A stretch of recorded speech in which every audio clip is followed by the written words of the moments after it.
Hello everyone, and welcome to UHST, your Introduction to Understanding Human Sex Trafficking. We want you to know that we value your time and have done our best to create a short but informative presentation for you today. Our main goal is to help college students just like you that are most at risk for human sex trafficking to be able to understand and recognize safety risks of human sex trafficking while being able to identify the dangers and abilities to reduce their occurrence. Sex trafficking happens most often between the ages of 12 and 19. As you guys are in your college years, it's really important to understand that you are at risk for this. On your seat, you will find a resources form with information about today's presentation and an evaluation form that will help us continue to provide the best information during our future presentations. We hope that you look over your form before we begin and fill it out after our presentation to help us improve this presentation for future audiences. For now, we ask that you sit back and allow us to share some important information that will help you as you understand human sex trafficking and why it's so important. This is also a wonderful time to make sure all cell phones are silenced or turned off. Please note that at any time if you have questions, all you have to do is raise your hand. We are here to help you understand things better. We'll happily assist you and answer any questions that you have. Please feel free to take notes throughout this presentation as they can help you in the future. Thank you. Before we really begin to dive into it all, I'm going to ask you guys to think about your current understanding of human sex trafficking. Take a moment and contemplate what it means to you. And then, on a scale from 1 to 10, 1 being no understanding at all, and 10 being very aware and knowledgeable on the subject, please go ahead and raise your hand if you're interested in sharing. With that, please let us know why you feel this way, and if there's anything you want to share regarding human sex trafficking, please feel free to share that now.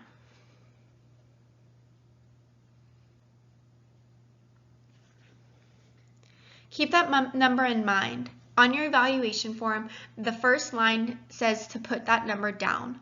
At the end, we will reevaluate and see how we feel. Let's go over the schedule for today before we get into the actual numbers and talk about it all.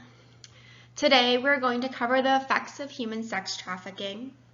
We will discuss what human sex trafficking really is to its core. We'll discuss statistics and numbers that are relevant to human sex trafficking today. We'll talk about why it happens, where it happens, and what happens when someone is trafficked. We'll listen to a testimonial of someone that was trafficking during her college years and got out. We'll be able to identify what traffickers look like and what to do when discovering trafficking occurring near you or even to you. We'll even go into how we can reduce this issue, and we'll go over how there are resources to help people to talk to, whether you are the victim or if you just know someone who might be a victim. We'll also have time for questions and answers at the end of the presentation. Let's go ahead and begin.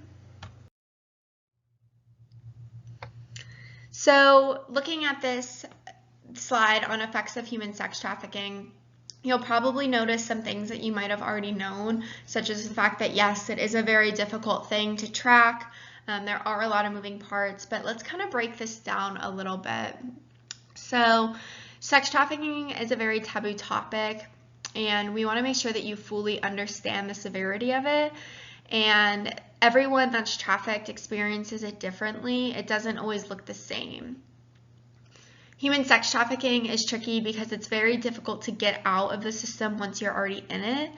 Trafficking is done underground and primarily behind closed doors, making it very difficult to track. This is because it's highly illegal because it's a combination of many crimes combined into one, such as the distribution of drugs, kidnapping, rape, murder, starvation, even illegal abortions and diseases and stuff that we'll get into in a little bit. So many people don't survive long once in the system due to drugs and torture. which we'll also get into soon. There are a lot of moving parts to the human trafficking system, and those trafficked are often very quickly transported from place to place, often even to different countries, just to avoid the footprint and the ability to be tracked down. So, how many of you guys have thought about how many different moving parts there are to sex trafficking? It often isn't just one crime at hand, and many people are involved in the process. It's not one person kidnapping and selling bodies. It's a mass group of people working in a system to distribute people and money and drugs and sex and using them for labor, and it's a very unfortunate thing that so many people are going through. I really want to take this time to get into the nitty-gritty of what human trafficking is, because I think a lot of people understand the basics of it but don't fully understand what it is to its core. So what exactly is sex trafficking? According to the United States Homeland Security, human trafficking involves the use of force, fraud, or coercion to obtain some type of labor or commercial sex act. So it generally occurs to use sex as a form of currency. It's also a form of sexual exploitation and use of sex as a service to customers against the victim's will. Sex trafficking is often considered a form of modernized slavery that is happening all over the world. So I'm sure a lot of you guys haven't really thought of it as slavery. We think that modern day we don't have that, but Merriam-Webster dictionary defines slavery as the submission to a dominating influence. And if we think about what human sex trafficking is, it's a human being dominated by someone else and uncontrollably having to be submissive as a basic need for survival. So human sex trafficking very much to its core is an act of slavery. It's very illegal. It's using people to do things without any sort of compensation, never mind the fact that it's not something that they would ever voluntarily do. So it's really important to understand what human sex trafficking is, because it is such a severe topic. It's not just prostitution. It's not just drug deals. It's not just kidnapping. It's a lot of different things all in one. So looking at the statistics and numbers, which are all provided by DoSomething.org, which is a nonprofit organization that provides information for human sex trafficking, there are a lot to look into. So between 20 and 40 million people are in sex trafficking system today. 20 and 40 million people. So if we average that out to 30 million people, that's equivalent to the amount of people that live in Texas, the entire state of Texas. That is a lot of people. Only 4% of people actually get out of trafficking, which means that only 4 out of every 100 people get out alive. And that doesn't mean that they get to return to their normal lives. It doesn't mean that their quality of life is amazing. It means that they simply get to return to living. Traffickers target young girls, primarily ages 12 to 19, because they are the easiest to get a hold of and they last longest in the system due to being so young. 80% of trafficking is female and 50% of them are minors. The industry is making over $12 billion a year worldwide. Sex trafficking is the second largest criminal industry worldwide after drug dealing, though the two often go hand in hand. So often when you find anything that has to do with human sex trafficking, most of the time there are drugs involved, whether it's drugging a human being, it's selling, it's distributing, or all of the above. So a lot of the times you will see both correlating to each other.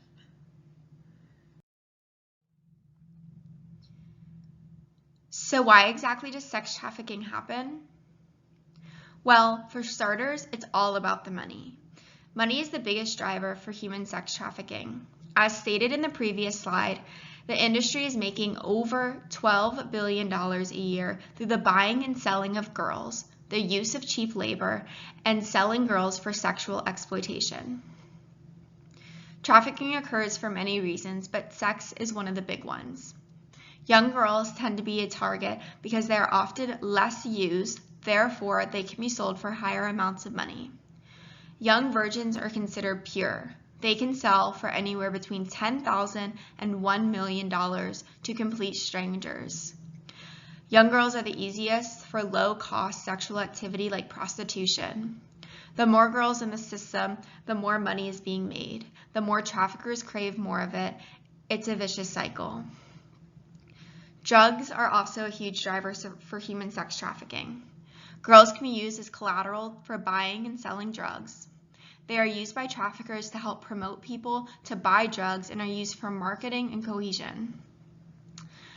Those that are trafficked are often used to smuggle drugs from place to place, as young girls are less likely to be pinned for partaking in any sort of criminal activity when traveling. Trafficking is happening all the time. It's easy to say that you would fight and get away until you're in that situation. So often, trafficking doesn't happen by someone just attacking you. It's a slow process that is planned and makes you feel safe until it's too late. Traffickers lure people in through social media such as Instagram, Facebook, Tinder, and more. People are making fake accounts, they flirt with you, they make you feel special, they make you feel wanted, loved, and appreciated, just to trap you. They set up a meeting time, and before you know it, you can't get out. Be mindful of information that you're sharing online. Everything can be tracked, and these processes are very detailed. It can take months of building a relationship that you completely trust before any serious actions are even taken. Be mindful in all that you do. You never know who you work with and see every day that could be a trafficker. Common ways that trafficking can occur through is a fake job posting trying to get people to a certain place at a certain time, travel companies that have no reputation. Once you're out of the country, it is nearly impossible to get you out of the system. Traffickers use tactics such as offering better opportunities in a career, in life, with pay, etc. This happens through the promising of money and glamour. People see the what could be and quickly fall into the trap of sex trafficking. There are cases where people are forced against their will through being kidnapped, drugged, and beaten. This used to happen a lot more, but traffickers have found ways through social media to lure people in easier. There is greater awareness now more than ever for people out in the open, but it still happens all the time. It takes just one moment for someone to see you and snatch you. Become aware of your surroundings always. So where exactly do you guys think sex trafficking happens most? If you want to go ahead and raise your hand, I can go ahead and get some of your guys' opinions. And if not, I'll just give you the most popular answers. Most people think that sex trafficking happens when you're outside, at night, when you're out alone.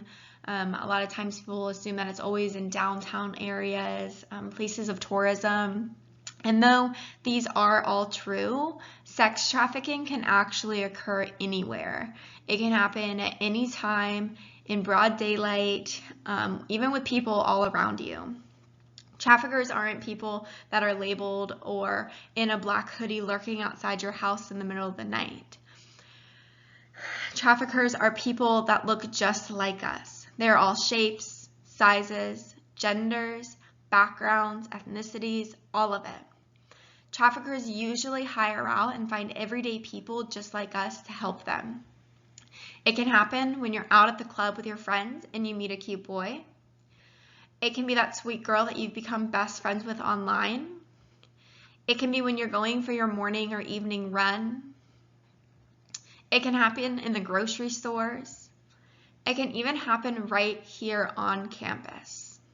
Be mindful who you're talking to every single day and be aware of what information you're giving out to complete strangers. In just a little while, we are going to watch a testimonial that shows how trafficking can quite literally be happening right in front of you, and you may never know without being aware of the signs. Trafficking isn't always an overseas job. Sometimes it's happening right where we are. So what happens when someone is sex trafficked? It's a very hard thing to talk about because, first of all, it happens so differently to every person. Some sex trafficking happens by being shipped overseas. Sometimes it happens right in front of you, and it's, just being forced to living with someone and giving them sex when they want. Sometimes it's a forced means of prostitution.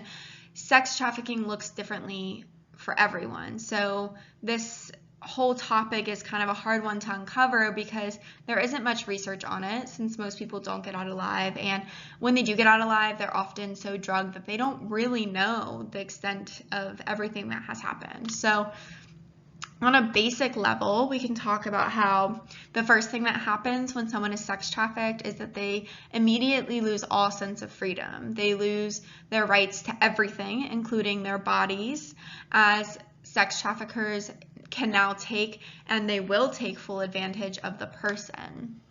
They'll usually strip them of their clothes, all of their identification, and likely just be completely transformed to a new person.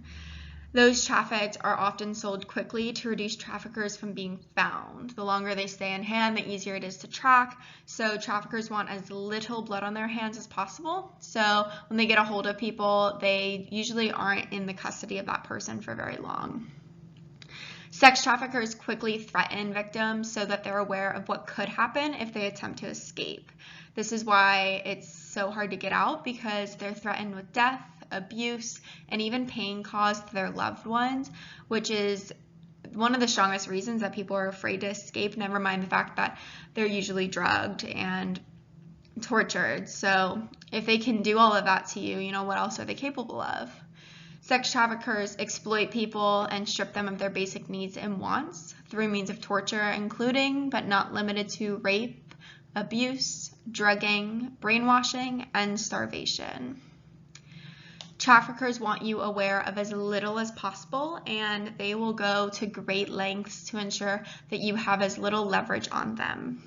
They will drug you to make sure you are unaware of the process and keep you oblivious to all that is going on. They will brainwash you to think that it is all your fault. They will starve you to keep you weak. They will beat you to make sure that you do everything they say.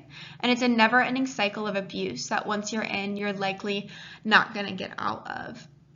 So it's a very tricky thing. It's a very harsh reality for so many people.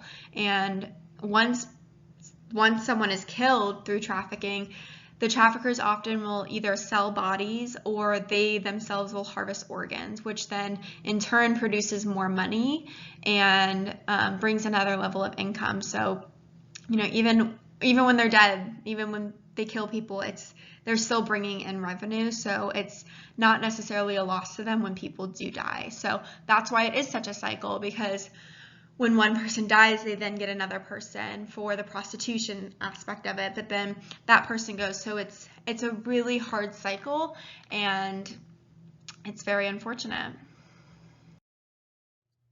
So there are many effects to human sex trafficking. Some effects are immediate, some are more so after, if someone gets out of it.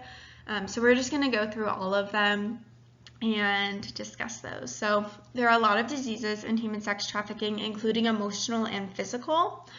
Physical diseases are more of the after effect, that if they get out alive, these are the emotional impacts and things that they will have to deal with long term. And a lot of times they don't really feel the emotions because they're so drugged up during it. So not that it's good they're drugged up, but they are kind of unaware of how they're feeling.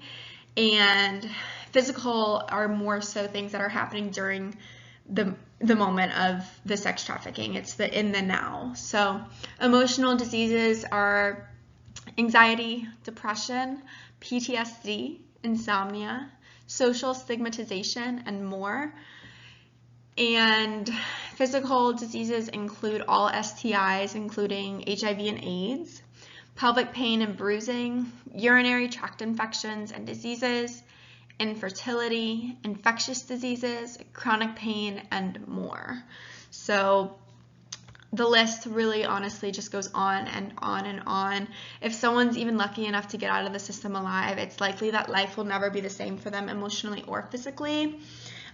Sex traffickers don't really care if you have any underlying conditions. Their main focus is sex, drugs, and money. And if you have underlying conditions, then that's not their primary concern. They don't look into your medical history before using you. So it's a very sad situation for so many. So pregnancies happen all of the time from unprotected sex and illegal and unmonitored abortions. These occur against females' will, which causes extensive physical pain and emotional pain due to the effects on the body from lack of sterilization and care. Those trafficked become addicted to substances because they're often drugged up 24/7. It can take years of therapy to recover the body from this kind of drug use and will have severe long-term effects on the body. So as stated at the beginning of the presentation, only 4% of trafficked people come out as survivors. The average person lives for about 7 years once trafficked, and that number is actually on the higher end because this number is contributing people who don't really get transported country to country. Usually once you're transported and drugged up, you don't last that long, but this is contributing to the people that stay in place and are used for house sex and things like that, where drugs aren't necessarily always a part of the equation, so they may live a little bit longer and just still be tortured, just not through the use of drugs.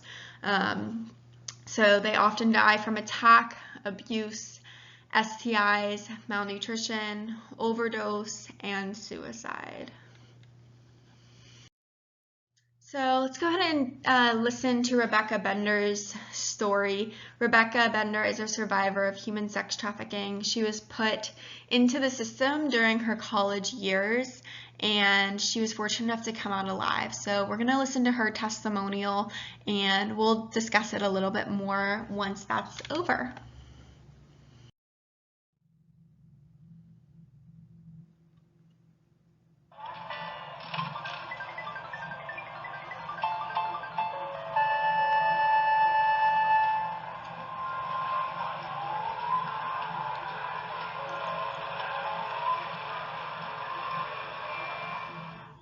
I was born and raised in a small town in Southern Oregon, and I was a good kid in school. I grew up in a normal middle-class family.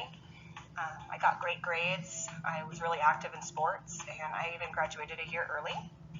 I was accepted into Oregon State University, and I had my dorm room already assigned, and I was really excited to move up to Corvallis. But that summer I got pregnant by my boyfriend, and I had to make a real tough decision whether I was going to keep my baby and unenroll from university or get an abortion and keep it all a secret. And that was a really tough summer for me. After I had the baby, I had some friends that had gone up to U of O to go to college, and they had an extra room in one of their apartments. It was at that time that I met a boy or a guy who pretended to take interest in me. I really thought he liked me, and we got along really well. He was really funny and charming, and he had a nice car, and he always picked up the tab. He had nice clothes. He told me he was a record producer, that he had a band up in Portland, and that's why he frequently went out of town. There's a saying that says when you take a child by the hand, you take the mother by the heart. And I really think that's what happened for me, because I had this new little girl and this man who showed this desperate attention towards her, like he wanted to really help make this family that I really wanted for my daughter. And he invited me to move in with him after about 6 months of dating. I was really excited, and I brought him down to Southern Oregon to meet my family, and everything seemed fine until we arrived in Las Vegas. He said we were moving there because that was the entertainment capital of the world, and being a record producer and having a band, that's where they were going to get the most gigs and the most jobs, and that's where his job was leading him. So I desperately wanted to go with him, to be with him, and to start this family that he promised me. He pulled up to an escort service, and he said, "This is how it works in Vegas. I've spent a lot of money to get you here. I put first and last on an apartment. I filled your fridge up with food, and you're going to need to earn that money back." And I felt trapped. I felt like how am I going to get out of this? And you didn't know if you were going to live or die. You didn't know what he was going to do or what he was capable of, and so it was really scary. I can remember just running through the casino thinking, like, these people don't even have a clue what's going on. They're just, cha-ching, cha-ching, Las Vegas, yay! And they're doing all this stuff, and I'm running for my life. I'm running from a man that has forced me into doing things that I didn't want to do.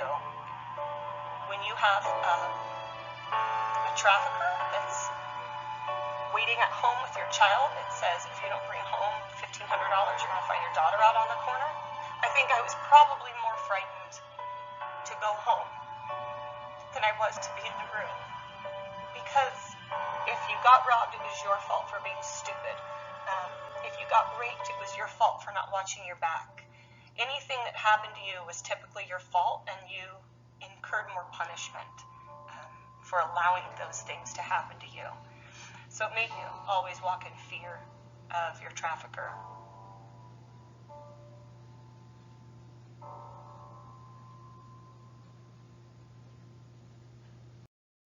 So, as you just learned, human sex trafficking really isn't just across the nations and the world. Sometimes it's right where you are and you can't even see it. Sex trafficking can happen right in front of you, and you would have no idea because of the fear that's instilled in these people. So, sex trafficking really isn't a joke, and it's something that's so easy to fall into if you aren't careful and fully aware of your surroundings. Rebecca Bender is a survivor who is an advocate for all of those who haven't survived and those who are in the system right now. She is a successful author and speaker on the topic, and on your resources form you can find more information on her story. She's written multiple books on it, and she's just a really big inspiration to a lot of people. So there are stories like this all over, and if you just do some research, you'll be able to find people that have gone through similar situations and even much worse. So yeah, Rebecca Bender, I definitely recommend looking into her some more. It is incredibly crucial and really important to understand all of the signs of someone being trafficked, as well as understanding the signs of someone potentially trafficking you. This can, just be messages online. It could be a friend that you hear talking and some eyebrows are raised, or maybe it's a complete stranger that you just see some weird things happening. Becoming aware of the signs of human sex trafficking could save someone's life. It takes just one person to see something and speak up. Let's look into the main signs of human sex trafficking. So the first one is the inability to speak up. So if someone seems like they are being controlled, or someone is controlling someone else's thoughts and words, and they aren't allowed to speak alone, that's a big sign. Sex traffickers often don't allow their victims to speak up, and they are silenced. If they do speak up, they will be hurt. So often if you ask questions and people aren't responding and there is a male or a more superior counterpart next to them, that's a big sign to look for. If you're talking to someone online, through the phone, out in person, wherever, and you feel that their speech or responses seem scripted and rehearsed, it's really just best to avoid the situation as quickly as possible and report the person. Just kind of be aware, how are they speaking to you? Signs of physical abuse, such as scarring and bruising. Any sort of physical abuse is always something to report, whether it's sex trafficking or not. It's really crucial that that's something that's made aware. And behavior that seems really timid, fearful, and submissive to someone else that has full control. This is a harder one to detect because someone could just be shy, but it's you can kind of tell the difference between someone who's afraid and someone who's just shy. If they avoid eye contact or are scared to hold full conversations looking face to face. Always ask if you suspect something, ask their name, ask them where they are, the time, the date, etc. It's a really strong indicator of trafficking, as a lot of trafficking deals with transporting people. If someone doesn't know basic answers such as their name or where they are or what time it is, it's really crucial to seek help, as maybe they're just drugged and don't remember, or maybe they genuinely don't know where they are. Either way, that's something to report. No identification, as most trackers usually confiscate these items immediately, so there's no way to track that person. Any control over money, if they aren't able to buy things or if they have to run things by other people, that's a big sign. Tattoos and branding, looking out for things that say property of, for sale, or even just odd tattoos that seem like maybe they aren't tattoos, maybe they're scars from branding. That's a big one. If if you do get close to someone or you have a friend that talks about high numbers of sexual partners, or they understand sex lingo that is very well known in the trafficking world, which you can often find online. Sometimes it's kind of obvious. If it's not normal terms that they're using, they could be hearing it elsewhere. So those are all signs to look at and look for. So obviously, if you look at some of these, you probably wouldn't report some of them on their own. Do you think any of these situations on their own is enough to report? My first answer is probably not. Avoiding eye contact could mean that someone is shy, and someone that doesn't have control over money may mean that they simply just don't make the majority of the income in the house. So really be mindful of these things as a whole and use your understanding of trafficking to make good judgment on when to and what to report. Multiple of these signs could be a huge indicator. It is always better safe than sorry to report anything that you suspect as human trafficking, as that could save someone's life. I'm sure anyone would much rather be falsely accused of being a victim than be a victim and no one look out for them. So definitely be aware of these huge signs. So what should you do if you suspect human sex trafficking occurring to someone you know or yourself or even a stranger? It's a very hard topic because a lot of people are afraid to step up because they don't want something happening to them. But realistically, you could be saving a life. You could be saving your life. You could be really contributing to helping this unfortunate issue. So the first thing that you should always do if there's an immediate threat is call 911. If you see suspicious behavior or signs of danger, don't hesitate to call the police.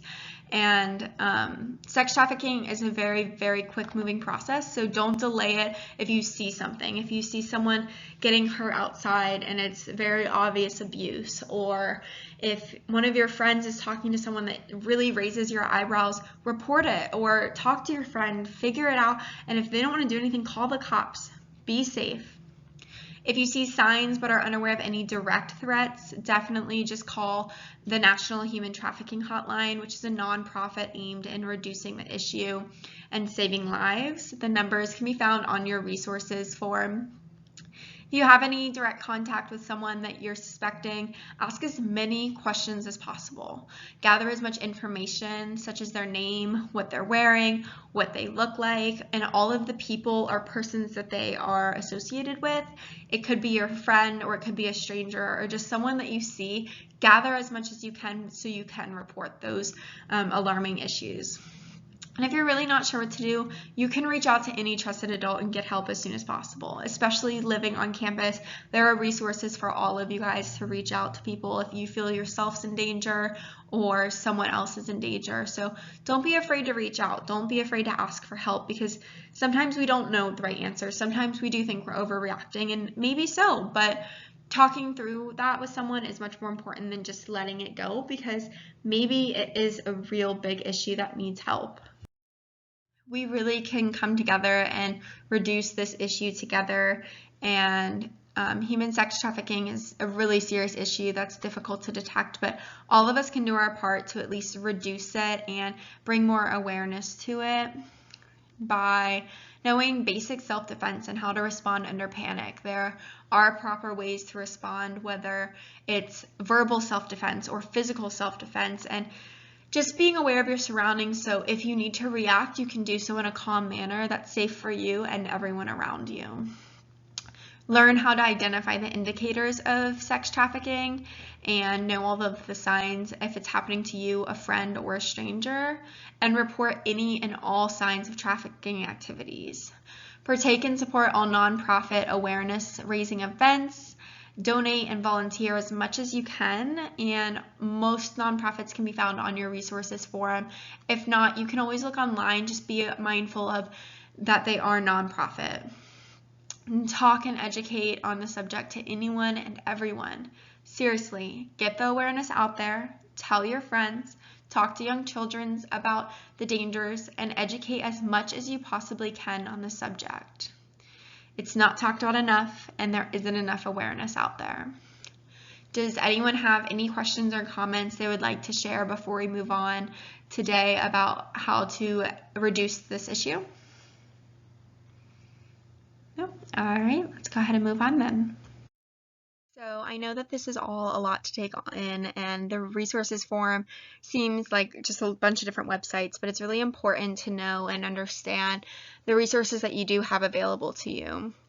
Human sex trafficking is a worldwide issue that impacts so many people in their lives. It's a horrible situation to think about, but unfortunately it is something we have to be aware of.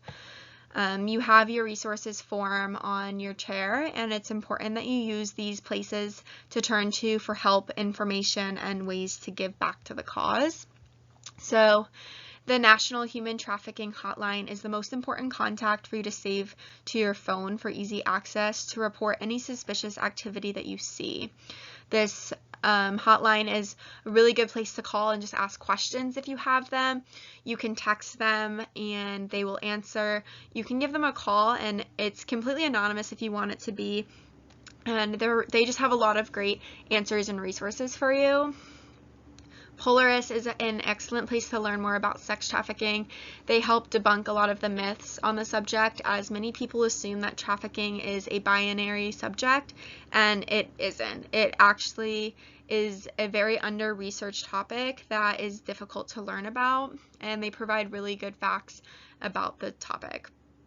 CAST and the A21 campaign are two incredible nonprofits that are working to stop trafficking, and the code is a great resource to understand trafficking in the travel business and ways to stay safe. Not all travel agencies are reliable, and going overseas or going to travel is a very common way that people get trafficked if they're not smart about it. So it's a really great resource. Again, you will also find information about Rebecca Bender and her website to learn more about her story, the books she sells, and different ways to connect with her. So if there are any questions about the resources given, please feel free to ask them. It's important to be aware of where you get your information and which organizations you give money to or time to, and just make sure that you're giving to nonprofits, because a lot of organizations are out there trying to help the cause, but not all of them are nonprofits. So make sure your nonprofits are where you're giving money to. That means that 100% will go to the cause instead of, funding other research or funding other people. And you can find almost any website you can find off their nonprofit just by kind of reading through all of their information. So I really suggest you do that. Again, I know that there was a lot of information given today, but I just want to take a moment to review it all with you and just really help you recognize that you can help the change. You can be a part of this, and even just being aware really helps you and helps the people around you. So human trafficking is really occurring all over. It could be right in front of you, and it's crucial to be aware of the signs of it. This industry is making over $12 billion a year through using other people for sex, drugs, money, jobs, and more against their will. Most people do not get out alive, and if they do, they will have lifelong effects emotionally and physically that are very difficult to overcome. The physical and emotional trauma that sex trafficking causes is detrimental to human life. It looks differently for everyone. Sometimes it's getting placed in different countries, and sometimes it's right in your own neighborhood. Sex trafficking is not a linear process that gives the same experiences to each victim. Knowing what to look for could save someone's life. There are resources to help you or someone you know that is going through it, so reach out. Call 911, call the national hotline, or talk to a trusted adult. Always do your part to eliminate the cause and be mindful of your surroundings. Here are some more resources and references with a lot of statistics. Not all of these are nonprofits, so not all of them are on your references page, your resources page, but these are also just really good references just to have. So the next 5 to 10 minutes will be dedicated to just questions and answers. We ask that you all sit tight for just a few more moments. As we answer questions, please feel free to fill out your evaluation form that was left on your seat. To start, go ahead and please rate yourself on a scale of 1 to 10, just like we did at the beginning of this presentation, on how well you understand human sex trafficking, and write it under your previous score.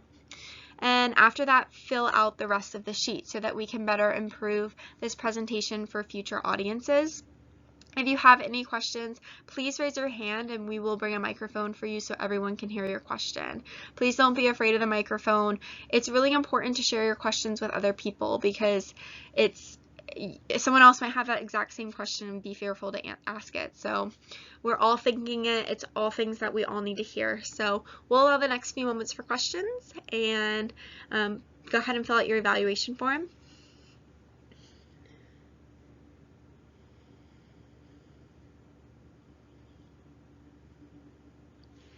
All right, so I don't see any questions for now, so please continue to fill out your evaluation forms. We would personally just love to thank you all for coming today.